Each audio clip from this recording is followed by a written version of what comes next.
السلام علیکم ورحمۃ اللہ وبرکاتہ۔ محترم ناظرین، آج 27 ستمبر 2022 بروز منگل کی بڑی اہم خبر آپ سے شیئر کر رہے ہیں۔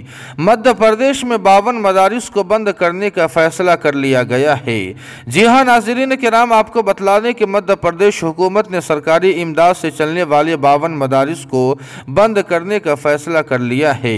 مدھیہ پردیش حکومت نے دعویٰ کیا ہے کہ پردیش میں بہت سارے مدارس ایسے ہیں جو فرضی ہے اور صرف گرانٹ حاصل کرنے کے لیے وجود میں لائے گئے ہیں۔ ایسے تمام مدارس کے تعلق سے محکمہ اوقاف کو معلومات مل چکی ہے اور ان مدارس کی تحقیقات کے بعد محکمے نے انہیں بند کرنے کا فیصلہ کر لیا ہے۔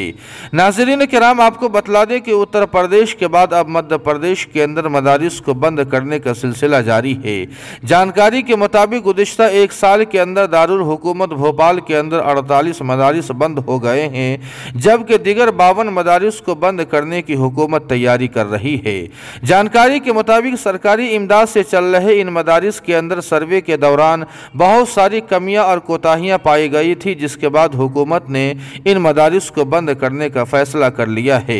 دارالحکومت بھوپال کے اندر سرکاری تعاون سے چلنے والے مدارس کی تعداد 468 ہے اور حکومتی اعداد و شمار کے مطابق پورے صوبے میں 7000 سے زائد مدارس چل رہے ہیں، جن میں سے صرف 2200 منظور شدہ ہے۔ اس لیے سوال یہ ہوتا ہے کہ بقیہ مدارس کیسے چل رہے ہیں جبکہ مدرسہ بورڈ صرف 3 سال کے لیے رجسٹرڈ کرتا ہے۔ مدارس کو تسلیم کیے بغیر چلانا قانونی نہیں ہے۔ محکمہ اسکول ایجوکیشن بھی تحقیقات کے بعد ان کی تصدیق کرتا ہے، لیکن کارروائی نہ ہونے کی وجہ سے یہ مدارس چل رہے ہیں۔ جی ہاں ناظرین کرام، اس خبر کے متعلق آپ کی کیا رائے ہے کمنٹ کر کے ہمیں ضرور بتائیں۔